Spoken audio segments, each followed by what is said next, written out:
Olá, eu sou André Gaspar e este é o podcast Só Doutores, o programa que leva até você as mentes mais brilhantes da universidade. Hoje eu vou falar com uma pessoa, um amigo especial, que vai contar um pouco para vocês quanto que a mídia interfere na constituição daquilo que nós somos. Com vocês, meu colega, meu amigo, Newton Milanês. Oi, Newton, tudo bem, querido? Oi, André, prazerzão estar aqui com você, viu? Muito bom mesmo, obrigado pelo convite.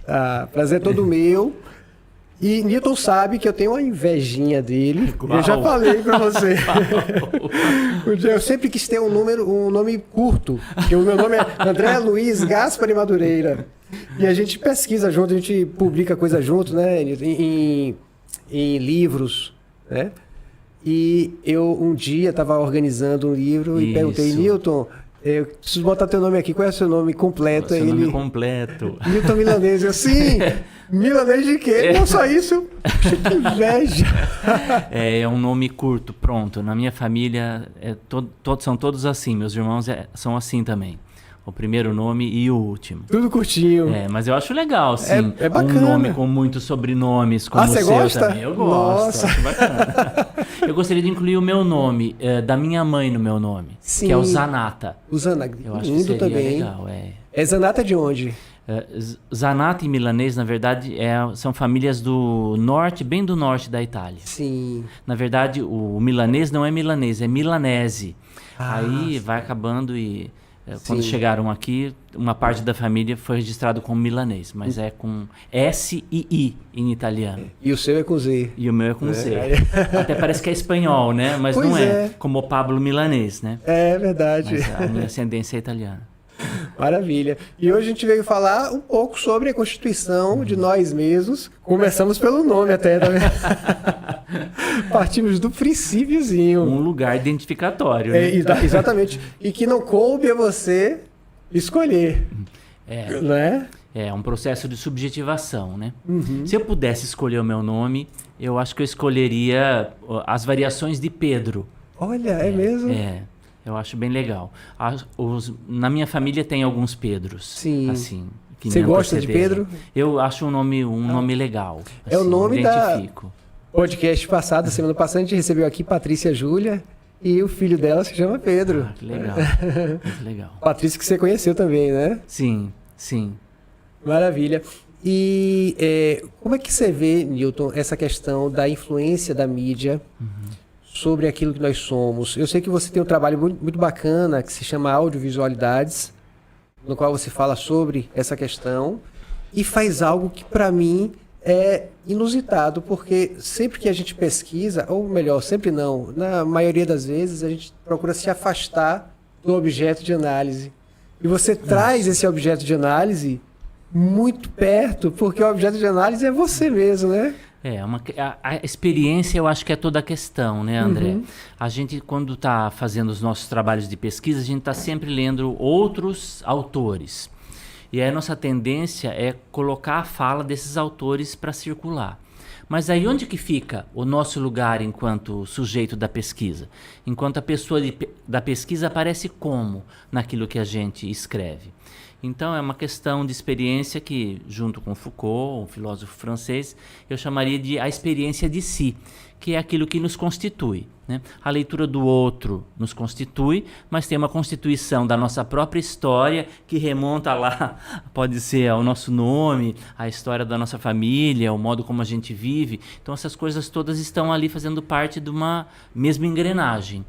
E me parece às vezes que a gente deixa isso de lado. Esse eu mesmo da pesquisa. É verdade. E eu também ouço as pessoas falarem, por que você trabalha a partir de Foucault? Porque eu gosto, porque eu acho interessante. E no seu caso é diferente, é porque tem a ver com o que você acredita. Eu acho que uma teoria, ela mobiliza a gente e ela passa a ser uma prática, não só de pesquisa, mas também de vida, quando tem essa identificação, né? Eu acho complicado a gente... o nosso campo teórico ser só teórico e não fazer parte do nosso cotidiano, das nossas práticas, do dia a dia, do que a gente faz, do que a gente come, do como a gente veste, né? Então, eu tive a sorte, né, o desígnio do acaso colocou essa discussão Foucaultiana na minha vida aí, com a qual eu me identifico em muitas coisas, né? E foi a partir de Foucault que você desenvolveu esse projeto de audiovisualidades, em que você começa a sinalizar alguns momentos da sua vida que dizem respeito também das influências midiáticas naquilo que constitui o que você é hoje.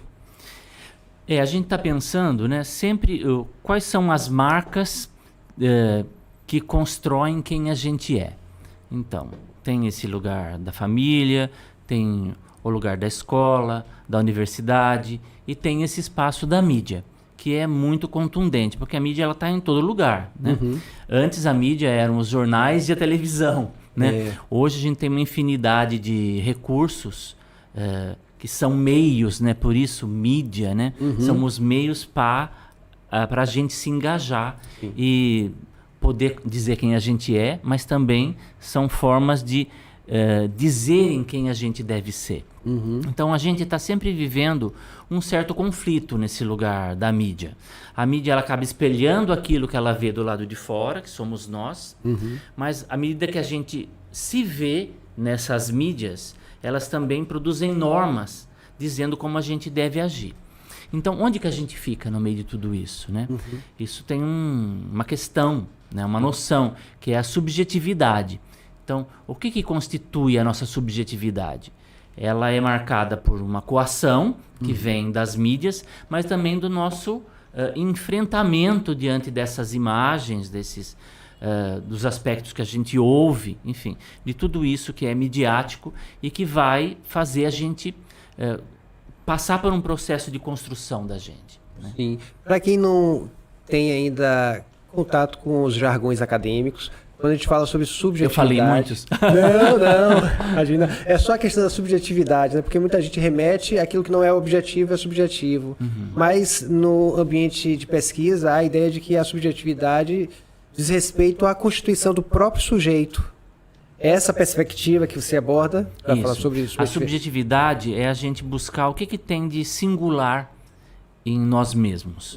Na verdade, a gente pensa assim, eu falo o que eu penso, eu vivo como eu quero, eu compro as roupas que eu desejo, mas isso são fatos que constituem a nossa subjetividade, que estão muito além do nosso próprio desejo. Então, a questão da subjetividade é compreender o que faz com que eu seja singular diante de toda essa massificação. Né? Por exemplo, eu não posso comprar qualquer roupa. A roupa que eu compro, não fui eu que escolhi. São as roupas que estão ali no mercado. Com um determinado momento, com cores possíveis e outras não. Formas possíveis que marcam partes do corpo e deixam outras à mostra. Então, na verdade, são coisas que a gente busca controlar e dar um tom peculiar. Né? Então, o modo como você coloca a sua camisa, como você vai colocar um certo colarzinho para mudar aquela camisa que todo mundo pode ter. Né? Então, esse seria o lugar da subjetividade. Sim. E é uma forma de tentar se tornar individual e meio ao coletivo. A gente está buscando sempre esse lugar de individualização. À medida que a gente quer pertencer a um grupo, né? Tem esse fator do pertencimento, onde eu estou e qual é a minha turma, a minha tribo, é preciso também esse lugar da individualização. Né? As pequenas comunidades, os grupos, da maneiras como vivem, vamos pensar aí nos LGBTs, com tantas idiosincrasias dentro do próprio grupo, tem um lugar de pertencimento. Né? Então, mas mesmo dentro desse lugar de pertencimento, há a busca das individualidades. Né? Cada um é diferente mesmo dentro do seu próprio grupo. Aí isso traz questões importantes, né? Traz reafirmações de identidade, como traz também lugares muito próprios de solidão. Né? Então são questões aí para a gente ir lidando quando a gente pensa, né, do que é participar de um coletivo, do que é o lugar do individual, e tudo isso formando a nossa subjetividade. Né? Muitas vezes o que a mídia projeta é algo com o qual nós nos relacionamos. A gente acaba tendo uma certa afinidade com aquilo. Às vezes a gente passa a não ter essa afinidade e isso pode ser um problema. No campo das audiovisualidades e da análise da sua vida, você percebeu esse movimento entre identidade e afastamento, Newton? Isso eu acho que é uma coisa que acontece o tempo todo, né? E que valeria a pena a gente fazer esse autoexame, né? O que a gente vê, por exemplo, na TV, o que a gente vê nas mídias, no Instagram, quando que o nosso olhar para mais tempo, né? Que parece que são essas coisas que nos chamam mais atenção, que são aquelas com as quais a gente se identifica. É uma questão de autoconhecimento, né? Um trabalho de autoconhecimento. Isso, a ideia do autoexame é essa ideia do autoconhecimento. Né? Porque à medida que eu consigo compreender o meu funcionamento, né? O funcionamento do meu olhar, ou qual que é o meu desejo, eu consigo lidar mais comigo mesmo.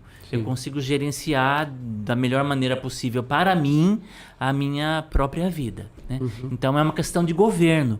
Quando a gente está falando das audiovisualidades, a gente está falando como há modos de se governar o outro. Sim. E como que eu posso governar a mim diante dessa tentativa de governo sobre mim. É o que você chama, em algumas obras que eu já li, né?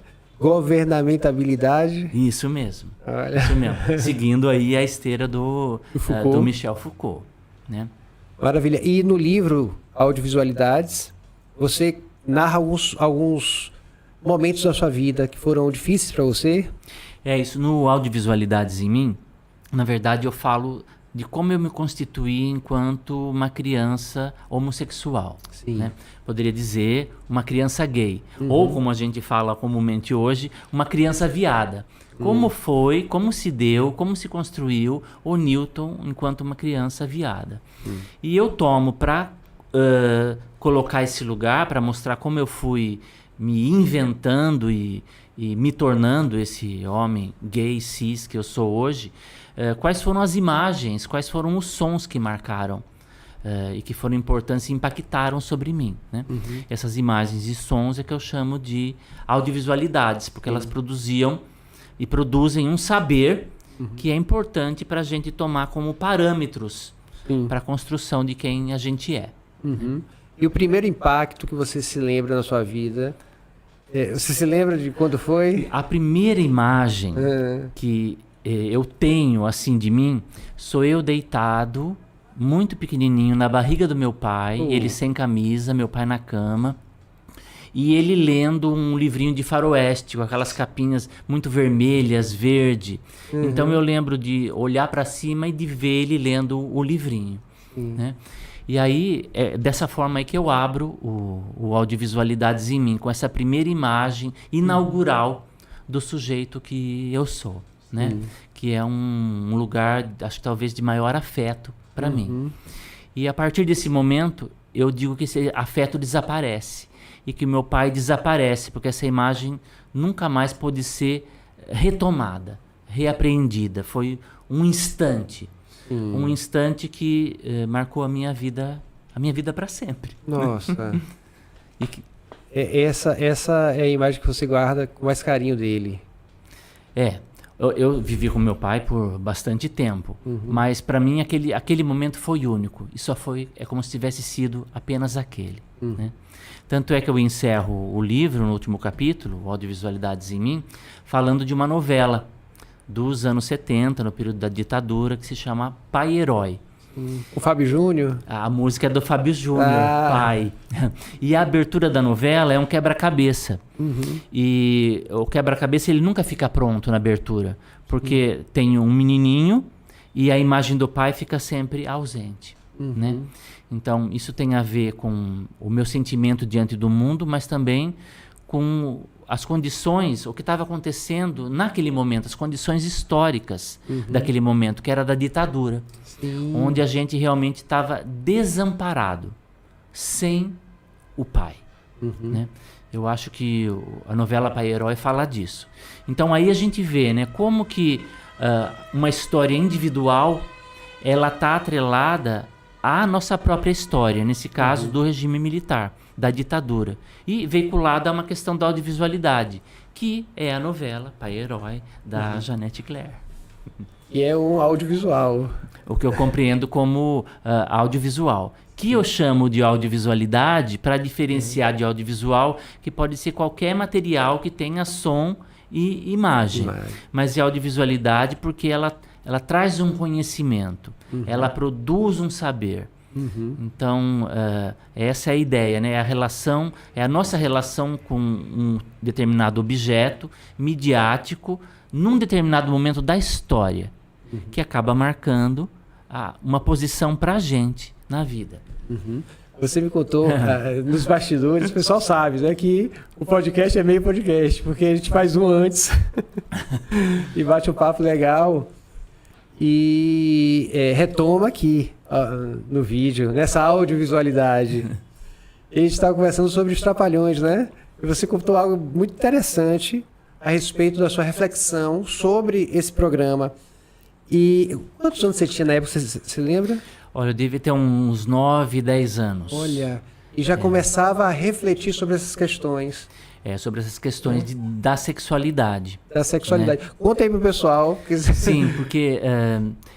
bom, eu narro no Audiovisualidades, né? Que eu tô na sala com a minha família toda, domingo, depois do almoço, ou hora do almoço, e tá a televisão ligada nos Trapalhões. Sim. E todo mundo rindo dos Trapalhões. E rindo do Zacarias, que tinha uma risadinha também muito peculiar. Sim. Né? E nos entornos, né, todo mundo se perguntava, mas o Zacarias é bicha? O Zacarias é bicha, o Zacarias é bicha. Né? Então toda vez que o Zacarias aparecia, para mim não era possível rir. Você não conseguia rir. Porque na escola eu era xingado de bicha. Entendi. Né? Então, esse lugar do insulto, ele cala, ele mobiliza as pessoas. Então, imagina aí a condição de uma criança. Né? Então, isso era algo também sobre o qual não se era falado, não se discutia. Porque na ditadura, durante a ditadura, a criança era um objeto da família, para servir a família ao Estado e à escola. Então a gente era meio um puppet enquanto criança. Então isso era uma coisa difícil de lidar, porque era algo sobre o qual não se podia se falar. Tinha a impossibilidade do dizer. Né? E isso é uma linha que, essa ideia da sexualidade enquanto lugar de vida, ela era podada pra gente na escola, né? Então, logo no iniciozinho dos anos 70, em 72, eu tinha 6 anos, estava lá no primeiro ano, na alfabetização, e a minha cartilha se chamava, ironicamente, Caminho Suave. Não era um caminho suave porque a gente estava no meio da ditadura. Sim. E a capa da cartilha Caminho Suave era um menininho branco, de mão dada com uma menininha branca, num caminho que dava a uma casa. Então, já ali naquela capa, eu não me reconhecia, né? Porque a capa trazia em si já uma produção erótica, no sentido bem largo, né? De quais eram os padrões de relações e de casais. Que era um casal heterossexual. Né? Na verdade, eu não sabia qual seria o meu casal, né? Mas aquela não era a minha condição, não era o meu jeito de ver a vida. Então, na cartilha a gente já tinha isso na escola, um direcionamento de qual é o seu lugar no mundo diante do outro, uma heterossexualidade que era compulsória, mas também uma forma para a gente, enquanto criança, de se comportar. Né? Posso contar a primeira unidade da lição? Por favor. Na cartilha Caminho Suave, o método era silábico, né? Sim. Então ensinava as sílabas primeiro. O que não é o método talvez mais eficaz, adequado, quando a gente pensa numa educação do Paulo Freire, que a gente vai pensar o mundo como um grande texto, né? Sim. E o nosso mundo, a nossa realidade é que vai trazer os nomes com os quais a gente vai trabalhar, né? Então já era uma forma reduzida de pensar a educação, de pensar a alfabetização, só que o pior ainda está por vir, né? É que o título da lição era O Bebê Baba. E nós éramos crianças já de 7 anos para viver com autonomia, com criticidade, e o nosso espelho era de que a gente era um bebê. Então, ali, essa cartilha também é uma produção midiática. Sim. Que está dizendo, olha, o seu lugar é daquele que baba, é daquele que precisa ser cuidado, é daquele que não tem um lugar no mundo. Então, a ditadura na escola, ela ia cercando esses lugares para a criança, quer dizer, colocando ela literalmente dentro de um cercadinho. Né? Então, eram condições complicadas. É bacana. No podcast da semana passada, a Patrícia Júlia falou um pouco sobre isso, sobre essa questão, porque ela faz uma pesquisa não sobre crianças, mas com crianças. Muito interessante isso, Muito, né? Ouvir quem é que está... o objeto do trabalho. Isso. Objeto, eu falo, quando objeto de estudo, é claro, Sim. as crianças, pessoas na vida. Exatamente. E eu percebo aí uma relação com a sua proposta de abordagem, porque você coloca esse objeto de análise em condição de protagonismo. Não é? É bem isso. É importante a gente trabalhar né? Com as crianças e é importante a gente trabalhar com a criança que a gente é, né? Que foi essa o meu objetivo, né? Me tomar como objeto da minha própria pesquisa. Sim. Então isso significa que nas pesquisas a gente precisa olhar para esse outro, não indicando esse outro como um ele, mas enquanto parte da gente mesmo. Sim. Como eu vi parte da fala da Patrícia, que é como ela coloca, né? Ou como a gente mesmo olhar para a gente, né? A gente como um outro, desdobrado, mas para voltar para esse lugar que somos nós mesmos, né? Então, eu acho que seria interessante se a gente visualizasse um pouco os nossos objetos de pesquisa e a forma da gente lidar com o nosso objeto de pesquisa. Fazer com que eles voltem para a gente também. Porque a gente não pode estar sempre só falando do outro como se houvesse um distanciamento. Sim. Na verdade, na pesquisa não tem um distanciamento. Eu acho que precisaria haver uma aproximação. Porque é assim que a gente pensa o presente e pode transformar as coisas aí que não estão da melhor maneira para a gente. A gente vê isso muito claramente nas questões políticas pelas quais a gente passou aí nos últimos 4 anos e agora nessa virada para esse ano aqui. Né? E a gente falou um pouco sobre essas questões problemáticas de não identificação com determinadas audiovisualidades, enfim. Isso causou necessariamente um sofrimento para você. Mas quando é que você se enxergou enquanto indivíduo que tem autonomia, que tem protagonismo para dar a volta por cima? Eu acho que já passando nesse momento da infância, era um momento de silêncio, de silenciamento. Né? Eu fui realmente silenciado. Sim. Eu acho que a maioria de nós que viveu esse período passou por isso. Né? Então, a partir do momento que eu entrei no colégio, as coisas mudaram. O meu colégio na minha cidade lá, público, o CNMEB em Itatiba, eu acho que ele era muito progressista, muito libertador. E eu fui... Era a educação básica ou nível médio? No nível médio nível já. Médio, né? Tá. Porque durante o período da infância, eu acho que eu fui silenciado, eu não tinha voz. Né? Então você me perguntou quando que eu saí desse lugar. Sim. Eu acho que nessa passagem aí dos 15 para os 16 anos, de novo na escola. A escola não mais como um lugar de repressão, mas como um lugar de exercício de liberdade. Eu tinha professores que falavam da singularidade, que falavam como a gente precisaria cuidar do outro no seu aspecto das diferenças. Né? Sim. Inclusive eu tinha um livro de didática que eram 2 páginas inteiras, onde mostrava uma sala de aula, onde todos eram quadradinhos, mas tinha um que era um triângulo.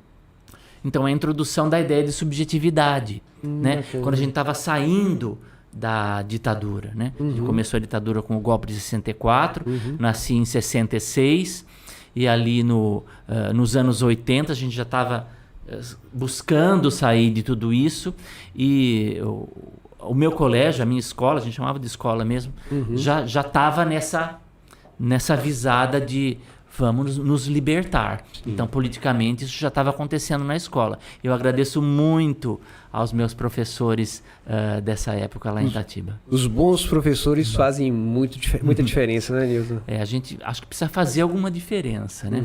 Eu acho que quando a gente está fazendo, a gente não vê, não. Parece que a coisa continua sempre o mesmo. Mas quando a gente vê que, por exemplo, os temas de pesquisa, como eles mudaram de 10 anos para cá, eu acho que a gente compreende que o que nós professores estamos fazendo realmente está trazendo resultado e diferença. Quando a gente olha para as políticas públicas, a gente vê que realmente fez. Né? A gente tem muita coisa para fazer, mas o nosso papel... Porque tem essa coisa, né, do papel do intelectual, né, na universidade. Você está lá falando de fora sem saber como a coisa acontece na escola, né? Eu acho que esse é um discurso falacioso. A gente sabe como as coisas acontecem, quais são os efeitos de determinadas falas, da produção do livro didático, que você pode falar também sobre isso, né? Então, a gente vê o resultado disso e a gente trabalha em prol dessa mudança, né? Uma curiosidade que eu tenho, como é que os seus alunos, os seus orientandos, os seus colegas pesquisadores, como é que eles veem essa sua produção? Qual é a diferença que você acha que consegue gerar, impactar nessas pessoas, especificamente com a questão da audiovisualidade e desse processo de pensar a questão da subjetivação? Olha, eu tenho duas grandes sensações. Uma delas é um acolhimento muito legal. Eu tenho uma porção de colegas e amigos que trabalham da mesma forma que eu digo assim, pensando as desobediências, as resistências. Vamos pensar o que está acontecendo no presente agora, né? Se a gente olha para o passado, é para pensar como esse passado pode ajudar a gente a transformar o agora, né? Então, isso é muito legal. Então, tem uma rede com a qual eu dialogo, discuto, que me deixa feliz para cima e que motiva e me encoraja nas minhas pesquisas, né? Tanto alunos, quanto colegas, professores, né? Pessoas que às vezes não trabalham com isso, mas que também acompanham os trabalhos. De outro lado, eu também vejo que na universidade tem uma força muito contrária aos nossos trabalhos quando falam de exercício de liberdade ou questões que algumas pessoas chamam de progressistas. Então, me parece que tem uma tentativa de se frear determinadas pesquisas, ainda de não querer se falar sobre determinados objetos, de produzir empecilhos acadêmicos, jurídicos, para que essa fala seja viabilizada. Então, a universidade, ela é o próprio lugar da democracia. Sim. E da pluralidade das ideias. Mas, nessa pluralidade das ideias, existem muitos ideários e muitas ideias que acredito ainda fascistas. E que repressoras, censuradoras. Os filhos da ditadura, os netos da ditadura, eles também estão no nosso ambiente, na universidade. Então, fazer pesquisa é sempre tentar atingir o nosso presente, que é quase um passinho ali no futuro, mas também ficar lidando com esses conflitos, né, de ideias, né? Porque a gente não trabalha sozinho. Exatamente. Né? A gente está falando sobre o livro e a gente não mostrou o livro. Pronto, pode mostrar. Obrigado aí. Audiovisualidades. Audiovisualidades em mim, autoanálise Foucaultiana sobre o corpo e a homossexualidade infantil. Obrigadão, Ana. Então você faz um retalho sobre si mesmo. Me tomo como experiência e como objeto da minha própria pesquisa. Eu narro fatos da minha vida, da minha infância, de quando eu nasci, do que eu lembro, né, até por volta dos 12, 13 anos. E as audiovisualidades que marcaram esse momento. E eu busco colocar também sobre a minha produção. Como que a minha produção acadêmica ela está vinculada com as coisas que eu vivi naquele período. Eu não tinha percebido isso, mas à medida que eu fui escrevendo, eu fui vendo que o Newton, criança da infância, ele reaparece, os temas, a discussão, elas reaparecem nos meus trabalhos acadêmicos, né? Então, é um livro que trabalha as questões teóricas do Foucault, mas para pensar a mim, né? Esse é o meu lugar. Então, nesse lugar, que é esse livro de audiovisualidades em mim, quem for ler vai ter o prazer de conhecer um pouco da perspectiva Foucaultiana, mas também vai ler uma espécie de biografia? Vai ler eu chamei de autoanálise no título, Sim. mas talvez fosse mais adequado chamar do autoexame que eu faço de mim mesmo, né? Do exame que eu faço de mim mesmo e da minha infância. Que eu acho que a gente precisa pensar, né? Como a gente viveu, né? E foi pensando como eu vivi que eu vi que o que eu faço hoje não é diferente do Newton daquela primeira década, né? Sim. Você acha, a gente estava conversando há algum tempo sobre a questão de se encaixar em um determinado grupo. E como às vezes a falta de um grupo nos faz falta. Porque a gente fica meio que sem acolhimento. E eu queria saber de você se você encontrou esse grupo em algum momento e se sentiu acolhido. Só para contextualizar, a gente estava conversando aqui sobre a questão do LGBTQIAP+, e foi uma conversa que eu tive com o Paulo no podcast de algumas semanas atrás, Paulo Garcia. Vocês podem dar uma olhada depois no podcast. E a gente discutiu um pouco sobre essa questão de, como ele mesmo disse, sopa de letrinhas. Mas por que é importante, né, a gente falar sobre isso e termos tantas designações? Porque às vezes você não se sente igual ou pertencente a um determinado padrão, mas encontra um outro grupo no qual você pode se encaixar.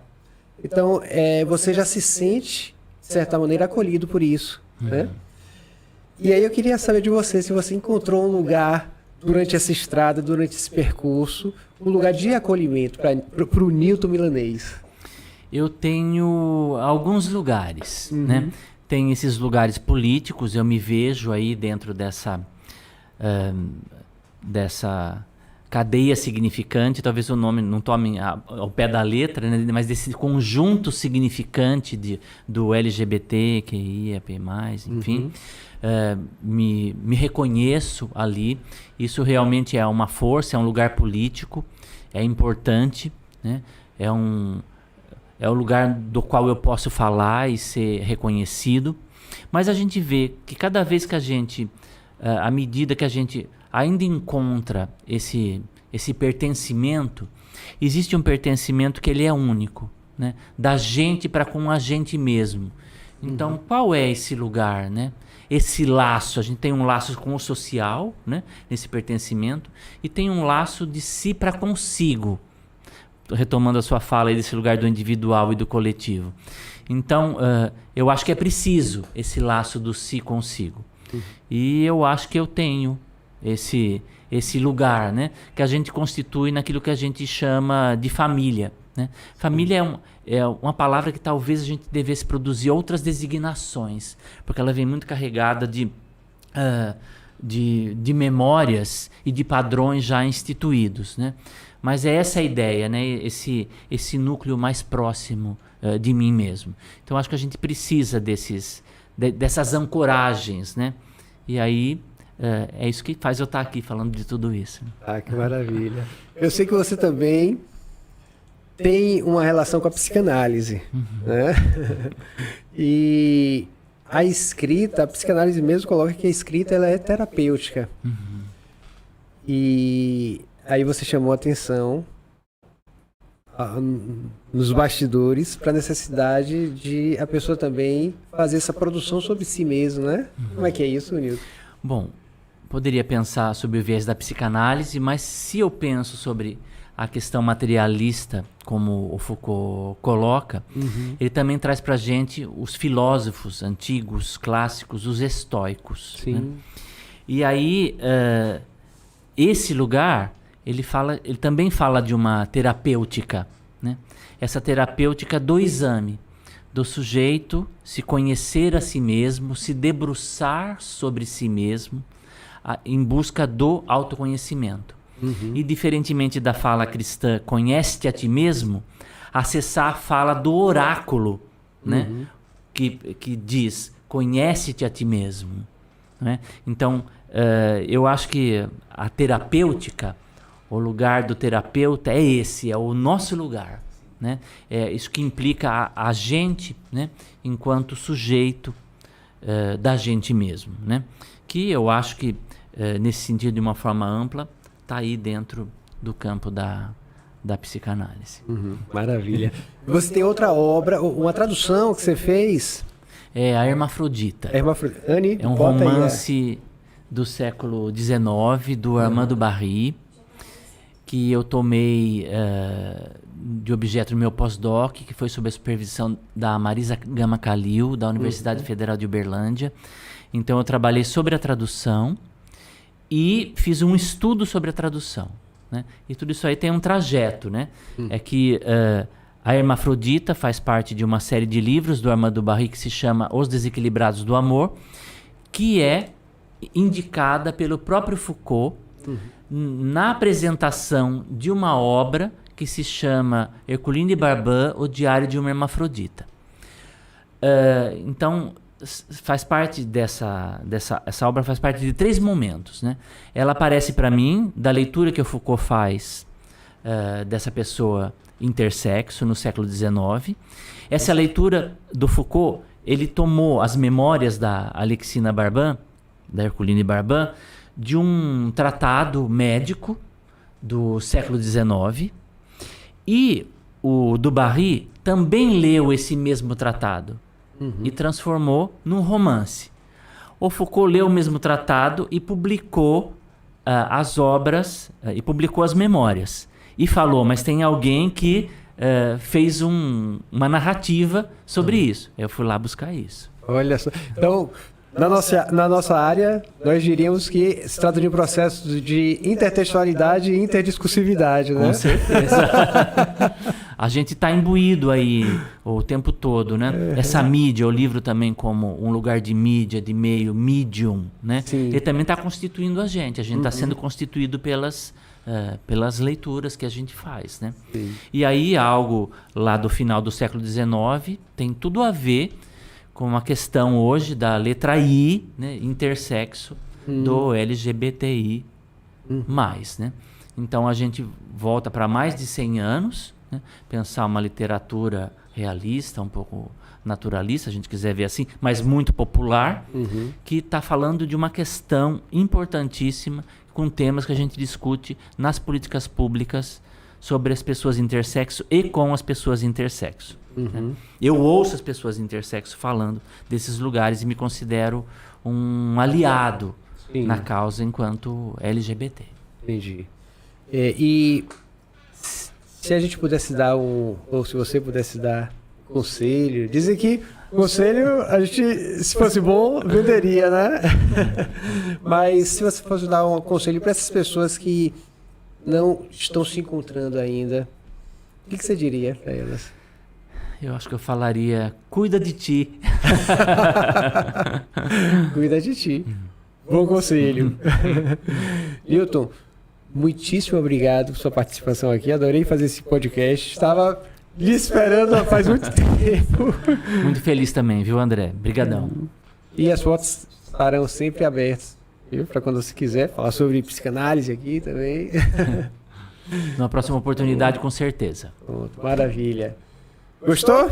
Semana que vem tem mais, tá bom? Tchau, tchau.